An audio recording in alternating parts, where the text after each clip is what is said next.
Is it true? Is it necessary? Is it kind? And I think if we can be, well, let me put it this way. To me, mindfulness is the pause between what you want to say and what you do say. It's the pause between your initial reaction and then how you choose to respond.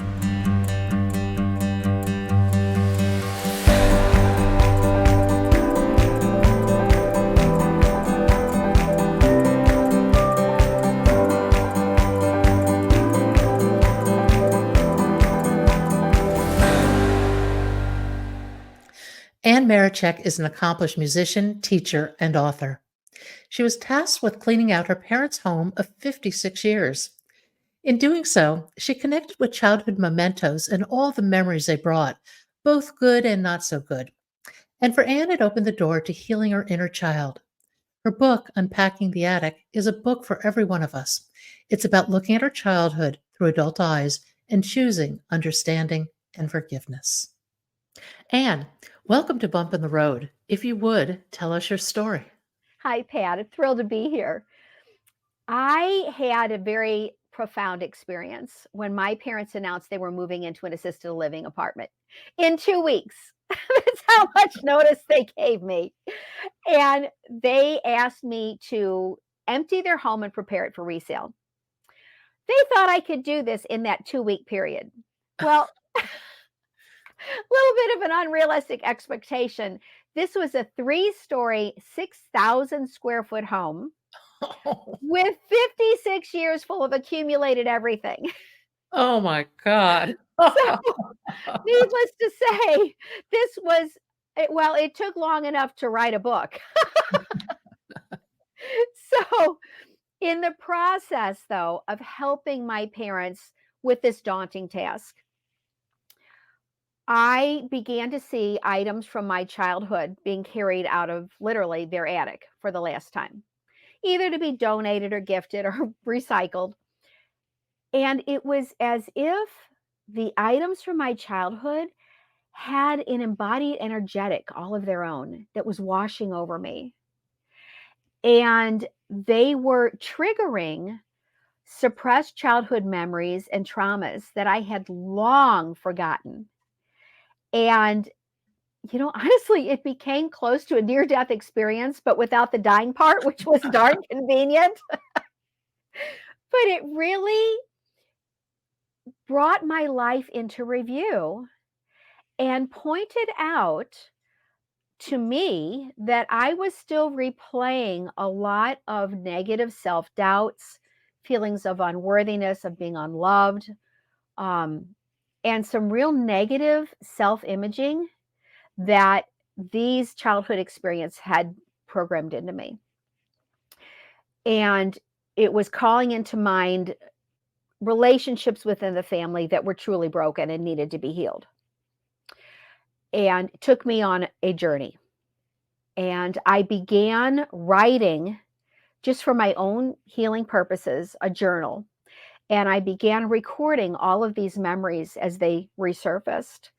And then taking it a step further, having the courage to really look at each of these memories, look at the underlying implications of how they had programmed my self-esteem or lack thereof, and really begin to give an adult perspective and maybe even more importantly, forgiveness to the adults that were in the scenario, so that I was rewriting these old narratives that were no longer serving me. I found that the retrospection is a very powerful healing elixir. And I think our society doesn't take enough time to reflect. We need that time to reevaluate a lot of our old childhood triggers and emotions and put them into the broader context so that we can move forward and heal.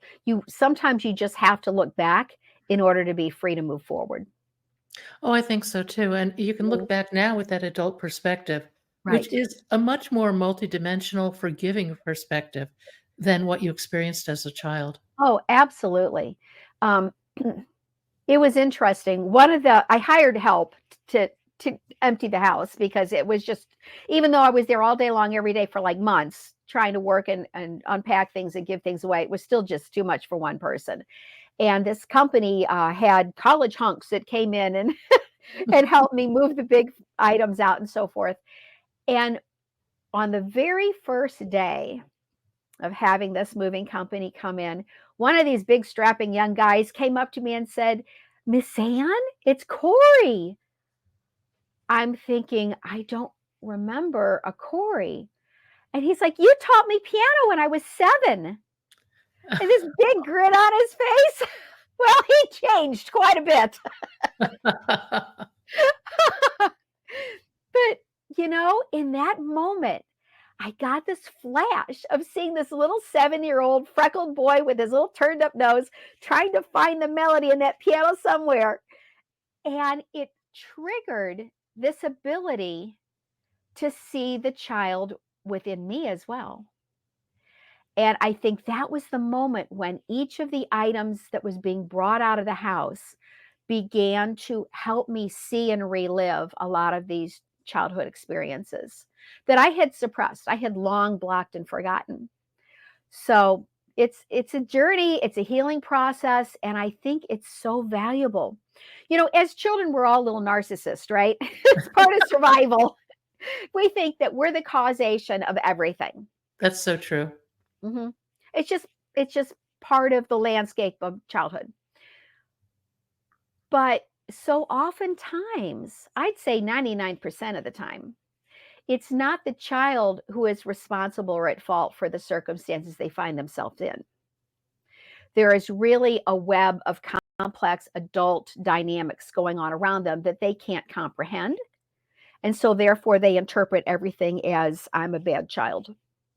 Yeah, isn't it interesting that we always take a negative Yes. evaluation of these circumstances? I Yeah. don't think we ever take a positive one, do we?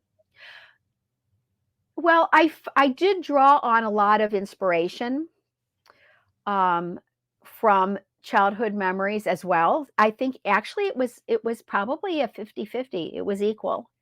But I think it's when something traumatic happens, the Mhm. child will automatically go to the default of, I must have done something wrong to cause this. How can I be better? Or in my case, I translated many of these experiences as, I'm not worthy of being loved. So I think we need to revisit, allow ourselves to feel, because until we do that, we can't heal. No, Um, I totally agree with you, and yeah, it's a difficult journey. it can be, but it's also very freeing. It's also very rewarding. Um, let me give you an example. I only remember 2 words my paternal grandfather ever said to me, and that was sit down. And what caused me to remember was finding my grandfather's meerschaum pipe in the attic. Wow. It's a, let's see if I can get it in the screen there. It's a Turkish sultan, and it still smells of cherry wood smoke. And fragrances can really trigger memories. It's a very powerful trigger. And it called to mind the time when we visited him in his 2-family flat. It was winter. We came in, we took off our coats, and the only 2 words I ever remember him saying to me was, sit down. And he would point to that red velvet couch, and I would sit there frozen in fear while he and my parents would go into his kitchen. And as a toddler, it seemed like forever. I would smell cooking, I would hear laughter and conversation. And then, after an eternity of sitting there hungry, they would come back into the room. He would sit in his big green overstuffed chair and stare out that window and puff on this pipe and fill the room with cherry wood smoke.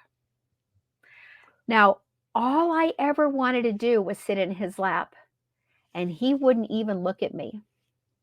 Wow. Yeah. So, in my toddler mind, I told myself, Pop doesn't love me. I'm not worthy of being loved. I'm a bad child. There's something wrong with me. I'm broken. Well, in repurposing these memories and trying to reframe them, Mhm. I remembered that my mother had told me that Pop lost his luster for life when your grandmother, his wife, died. Now, she died in her early 50s of diabetes. This was back, of course, before insulin or treatments. And I began to put those two things together.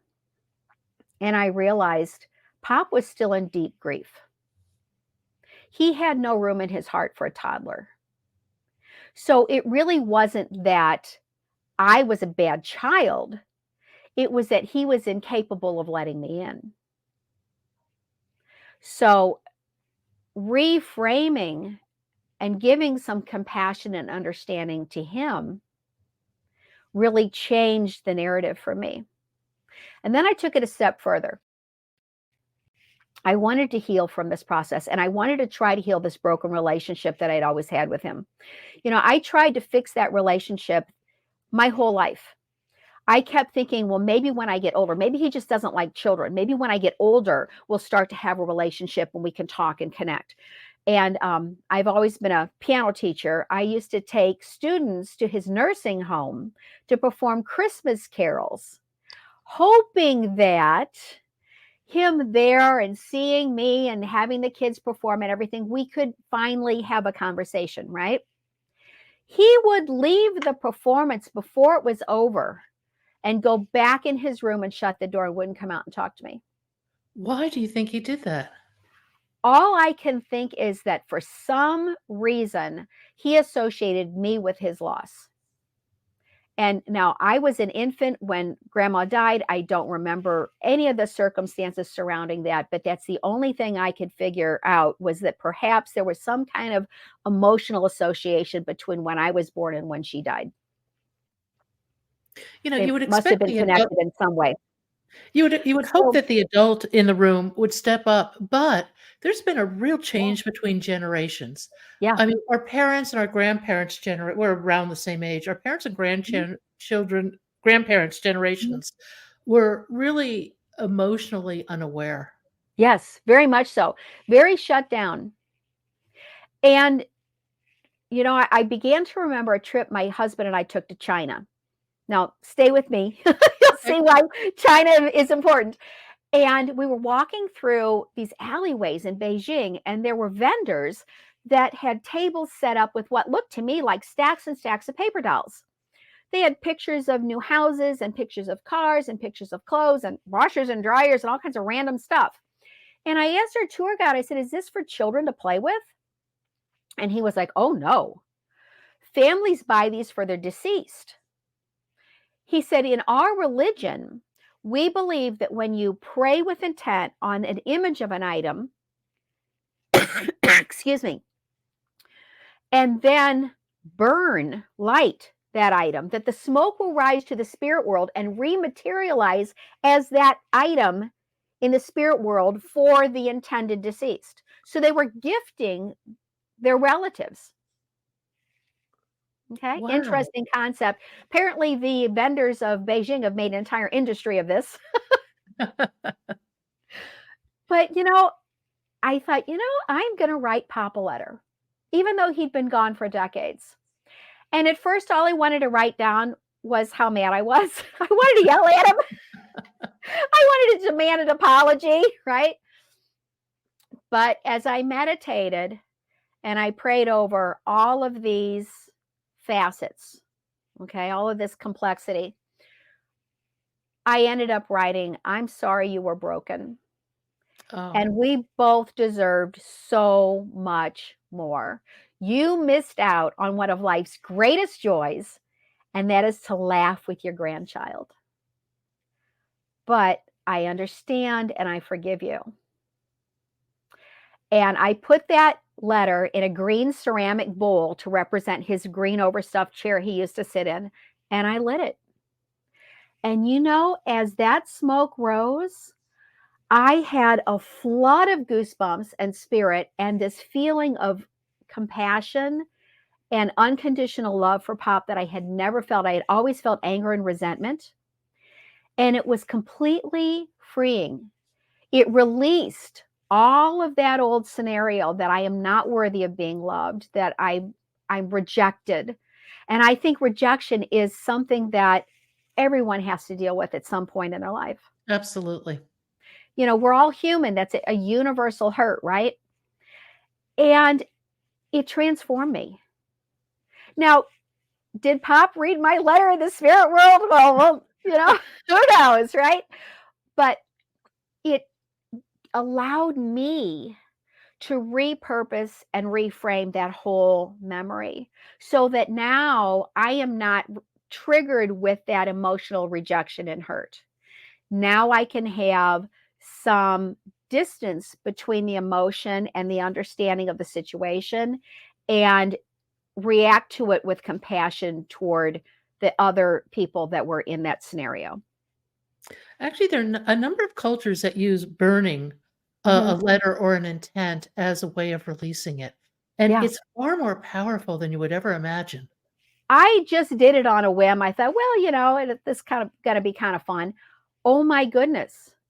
The transformation within me was immense. It was very freeing. Now, not to say that everyone who does this is going to have the same experience, but I think if you open your heart to the possibility, you might be surprised. Well, and also you've put all these emotions, these heartfelt feelings and hurts and Yes. forgiveness and everything else in this letter, Mhm. and then to just send it on its way. Yeah. That's so powerful. Yeah, it was. For me, it was truly transformative. And that's just one of 50 chapters in Unpacking the Attic.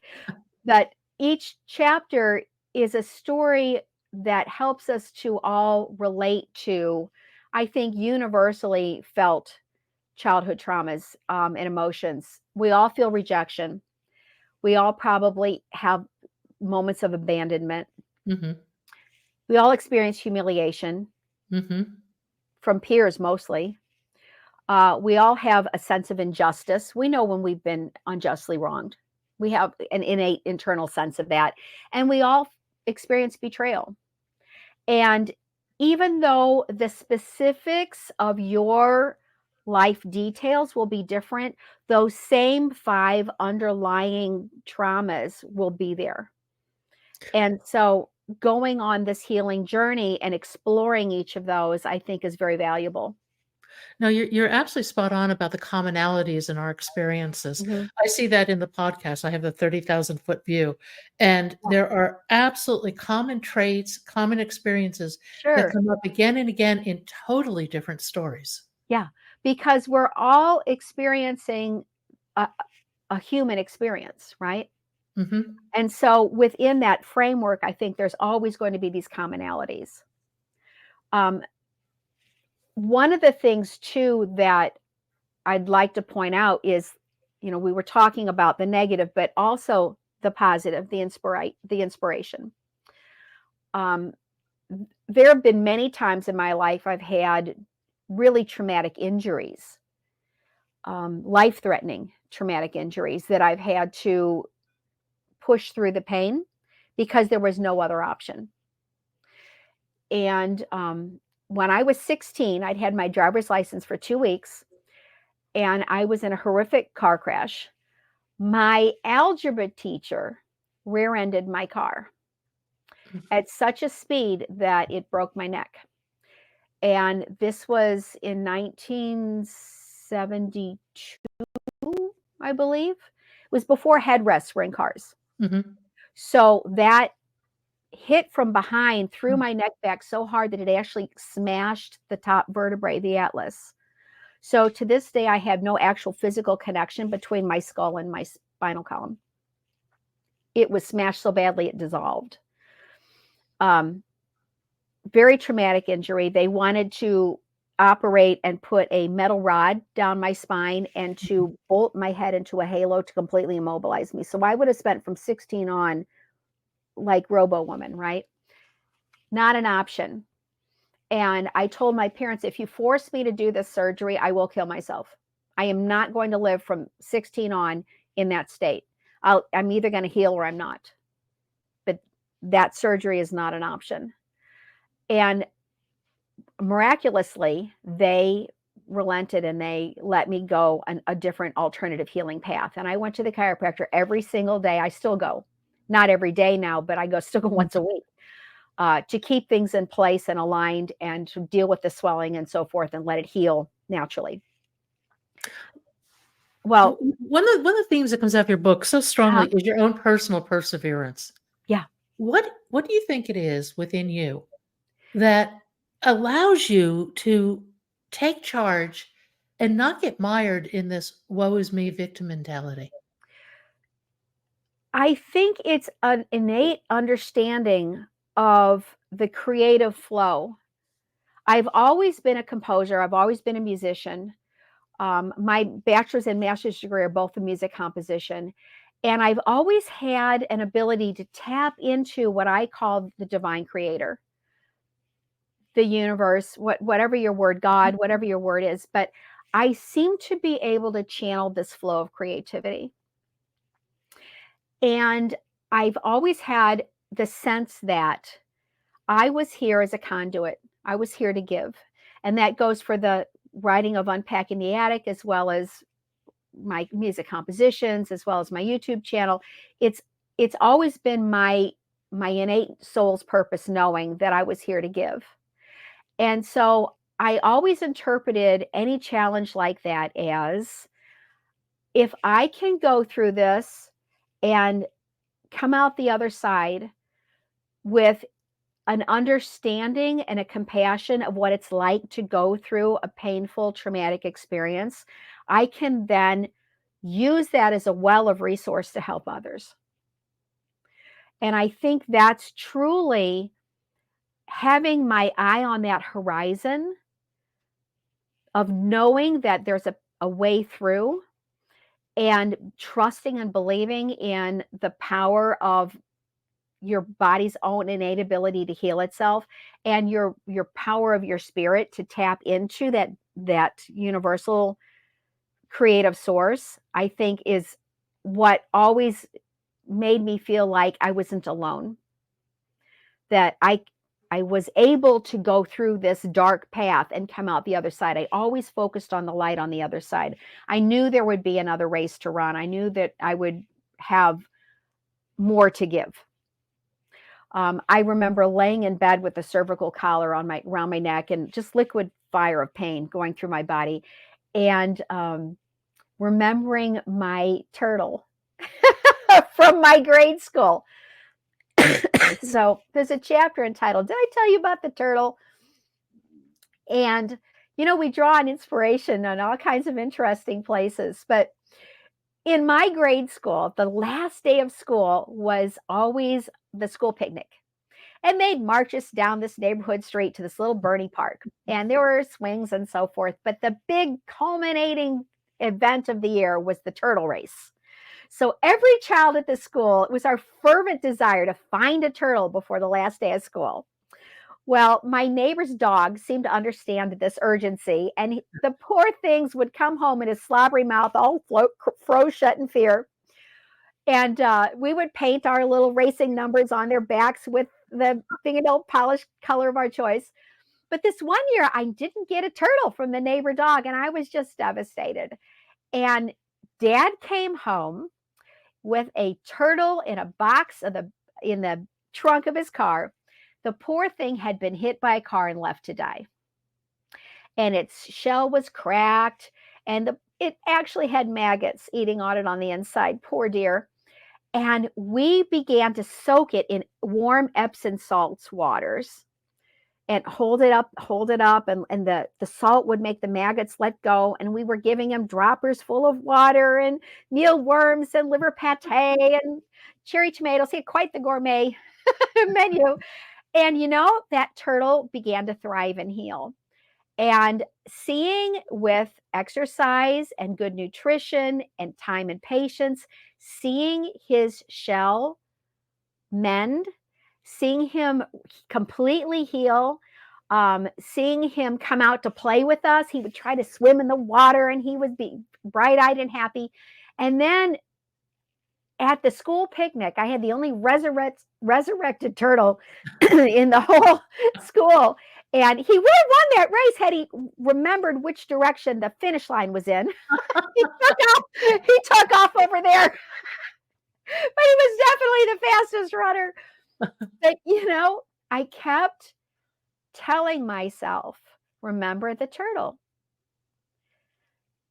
God gave that little creature enough will to live and enough spirit that he came through, he went through to the other side. He went through the pain and he lived to run races.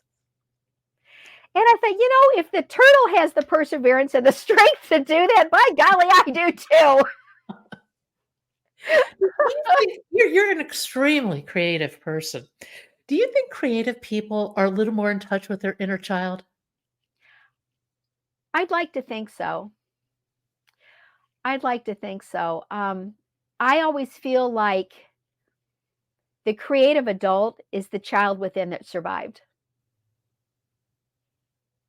Because for me, my greatest joy and my playtime is when I'm creating something. So when I'm composing a new piece of music, I'm in ecstasy. I really am. That is, I lose all sense of time. I am just in this joy of the sound.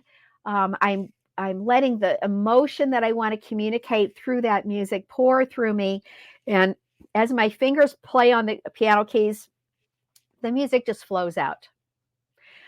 I will sit in gratitude. I will thank the universe, the divine soul, for the music, and I begin to hear it. And as I put my fingers on the keys, the music flows through me, and I write it down on the manuscript paper, one note at a time. And I start on note one. And when the music stops, when I quit hearing it, it's over. And I almost never go back and edit a single note. They're downloads. Wow. Flow is an interesting state. Mm-hmm. And they always say that flow is part competency in whatever area you're working in. Oh, absolutely. I mean, you have to master a lot to go into music. Right, you do. And I'm a concert pianist. Hmm. I have both bachelor's and master's degree in music composition, and I have composed since I was 5, so for decades. So, what begins to happen when your skill level gets to a certain point is that just becomes innately part of who you are. And then when the inspiration flows through you and that energy flows through you, all of those things are just on autopilot. So I know instantly when I hear a note, what note I'm hearing and how to write it down on the paper. I understand all of the technical aspects to the point where it's just part of the air I breathe. So that's freeing for me to be able to really get fully present in the creative process. I don't have to think about, oh, is that a quarter note or an eighth note? I mean, I just innately know exactly what I'm hearing. So preparation took decades. But now that that's all established and it's a part of me, oh my goodness, the joy that it brings. I think as we go through life, anything, whatever, wherever you are, whatever you're doing, even if it's not what you want to be doing at the moment, Mm-hmm. do it to the best of your ability Yes. because those skills and that experience will travel forward with you. Just like we were talking about earlier about having common emotions.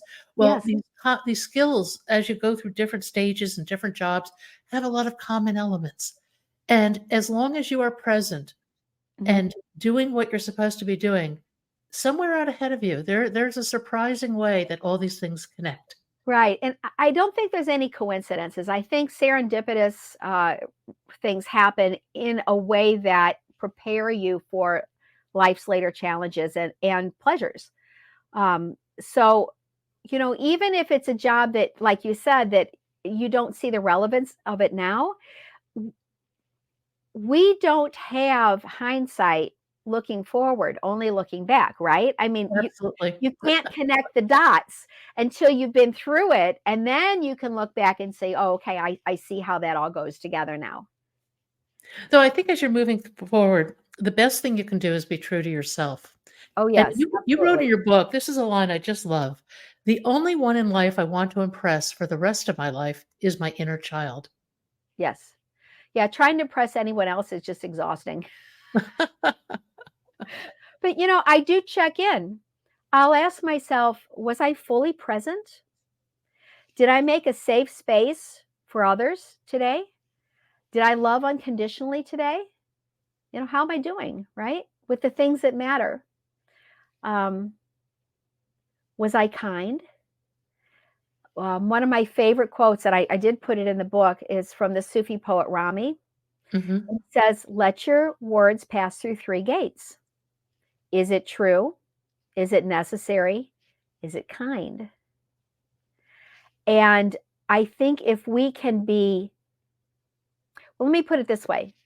To me, mindfulness is the pause between what you want to say and what you do say.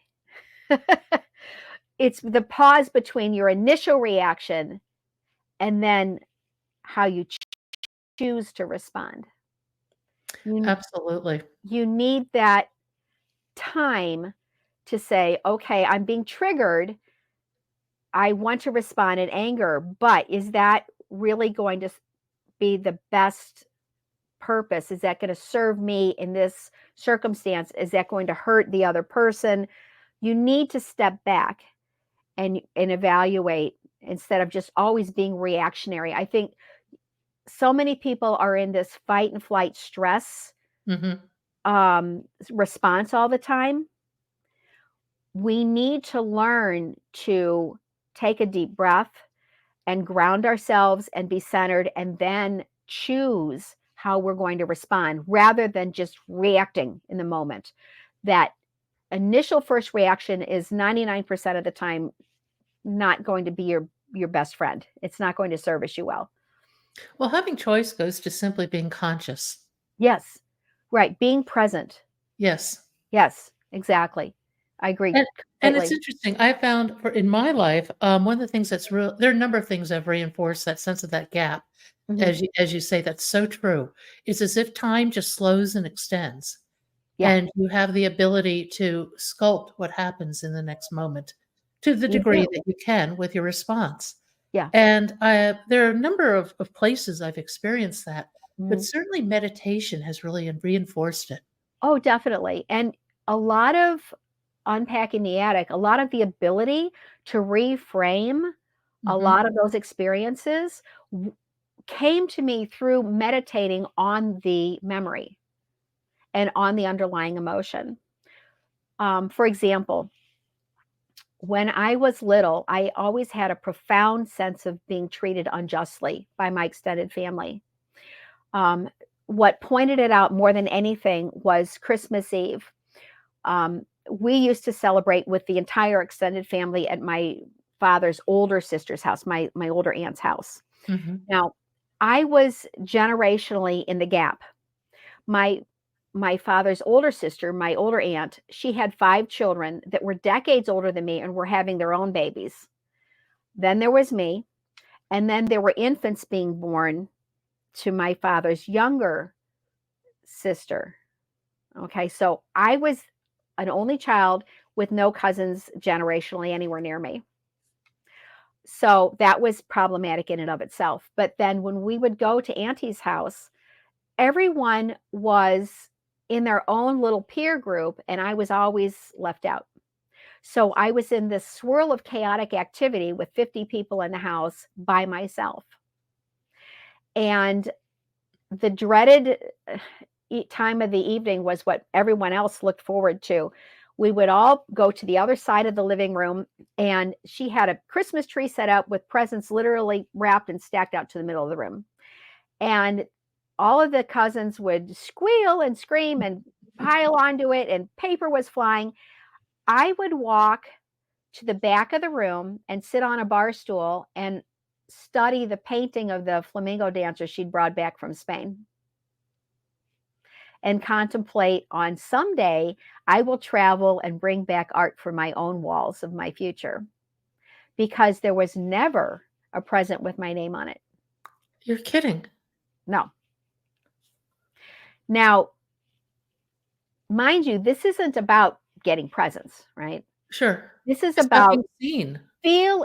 being seen, about feeling like you belong, about feeling like you're a member, a valued member of this family community. And I always felt this sense of profound injustice and, betrayal in this instance. And as I meditated on this, I began to realize that I was given the greatest gift of any of them, because all of those presents that were unwrapped under that tree have either been outgrown or broken or thrown away at this point, right? That's true. But I came away with the gift of understanding how important it is to be inclusive, how important it is to make everyone feel seen and everyone feel valued. And now, when I have any kind of celebration for people over for the holidays, whatever, I have a wrapped gift for them and with their name on it. And I go a step further. I make ceramic Christmas tree ornaments. Oh. And they take weeks to make, right? Because you have Mhm. to form the clay, it has to dry, you have to fire it in the kiln to bisque, then you have to glaze it, then you have to fire it again. And I always on the back write the name of the person in the year so that there is no doubt. They know that I thought of them, I planned for them, they're valued, and I gave up my time and creative energy to gift them. So I learned how valuable and how important it is to see each individual for their own worth and their own value and to make them feel seen. So that ability, that sensitivity to inclusiveness, I find is a great gift. And so sometimes I think the adversities we go through and the challenges that we go through are really gifting us with a way to see the world as not so self-centered, as a way to see the world in how am I impacting those around me? How am I showing love and inclusiveness and acceptance to the people that are within my world now?